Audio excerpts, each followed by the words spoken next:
She marched onto their land with a clipboard and a power trip, never realizing she was walking straight into the territory of a decorated army general. To her it was just another HOA conquest, but when she tried to evict his family, she learned the hard way this wasn't a gated community. This was a battlefield, and he wasn't about to surrender. The Branson Ranch stretched across 62 acres of sun-baked fields, old oak trees, and quiet trails. It had been there for generations, long before there was an HOA, a suburb, or a gated community called Oak Glen Reserve. But that didn't matter. To Karen Wickley, Karen had declared herself queen of the HOA the day she moved in. With her oversized sunglasses and sharp tongue, she believed everything around her should meet her standards, even if it didn't belong to her. When she first spotted the Branson Ranch beyond the HOA fence line, she sneered. She saw clutter, livestock, a red barn that hadn't been painted in a while.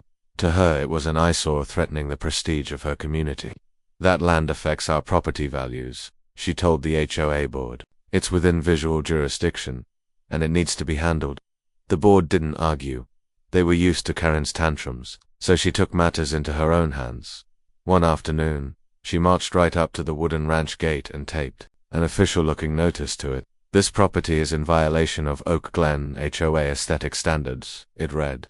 You are hereby required to remove all non-compliant structures within 14 days. What she didn't know was that she had just trespassed onto federal charter land that had been granted to the Branson family decades ago, due to one very specific reason. Harris Branson, the quiet old man who sat on the porch every evening, with a cane and a steady gaze, was a retired U.S. Army general, a man who had commanded troops in 3 continents, negotiated ceasefires, and received the Distinguished Service Cross. And he didn't take threats lightly. He read the notice, folded it, and didn't say a word. But inside the house he picked up the phone and made a call that would change everything. 2 days later, Karen returned, this time with a clipboard, 2 HOA board members, and a security officer she hired herself. The ranch dog barked as they approached the gate. Just a courtesy inspection, Karen called out smugly. Here to assess compliance. The Branson kids watched from the barn. Their mother, Eva, stepped out onto the porch. Ma'am, this is an HOA property. You're trespassing. Karen scoffed. Your land falls within Oak Glen's sightline jurisdiction, and we've decided your structures, the barn, that rusted windmill, violate the harmony clause. Before Eva could respond, the screen door creaked open behind her. Out stepped General Branson wearing his army green jacket, medals pinned to his chest. He didn't raise his voice. He didn't need to. This land, he said, was deeded by the U.S. government. Federal Veteran Protection Charter. This ranch is sovereign from your suburban playground. Karen laughed. You can't hide behind patriotism. The HOA has rules. Branson didn't flinch, and I have legal immunity. One more step, and you're in federal violation. The hired guard hesitated. The board members stepped back.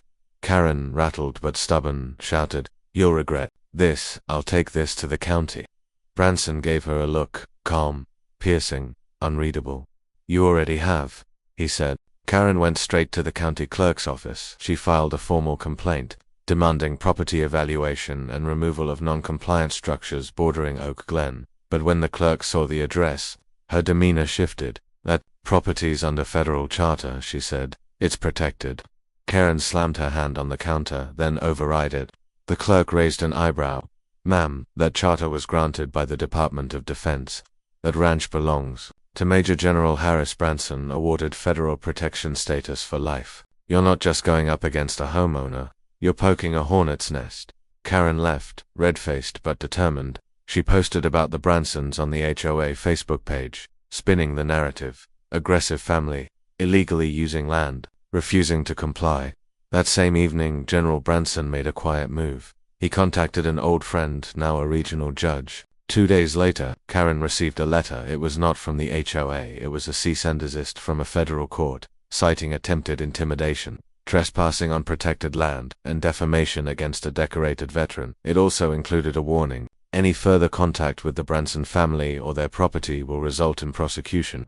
Karen didn't post again for a while. Karen's antics didn't go unnoticed. One by one, other homeowners in Oak Glen began questioning her authority. Why are we targeting a war hero? Why are dues going up while she harasses a rancher? Didn't he help build this county? The pressure built. A petition was started to remove Karen as HOA president. Within a week it had over 150 signatures. Branson, meanwhile, never responded publicly, but he didn't need to. The local news picked up the story. Veteran rancher harassed by HOA legal protections ignored.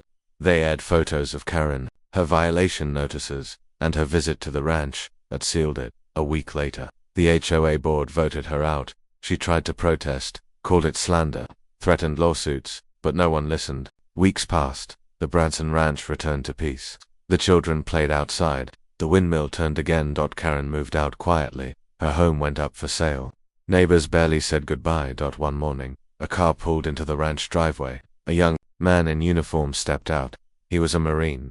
He walked up to General Branson, saluted, and said, "My father served under you in Iraq. He told me how you saved his life." Branson nodded, then offered his hand. Word of the HOA incident had spread to veteran circles across the country. Support letters flooded in. Some offered help rebuilding the barn. Others sent flags, framed, certificates, even a bronze plaque that now hangs on the ranch gate. This land is protected not just by law, but by legacy. In a world where power often hides behind rules, true strength needs no noise. HOA Karen tried to dominate a family, but found herself face to face with honor, discipline, and legacy. Let this be a reminder: never underestimate the quiet ones, especially if they've led armies.